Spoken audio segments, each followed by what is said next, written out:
Hello guys, পরীক্ষা দেওয়া ও পরীক্ষা নেওয়া এগুলোর ইংরেজি কি?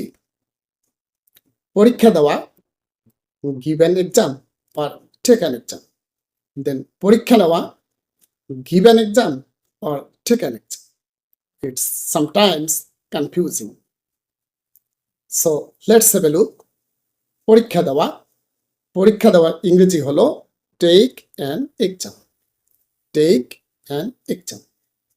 অর্থাৎ পরীক্ষা দেওয়া। For example, here we can say, I'm taking an exam now. I'm taking an exam now. অর্থাৎ আমি এখন পরীক্ষা দিচ্ছি। আমি এখন পরীক্ষা দিচ্ছি।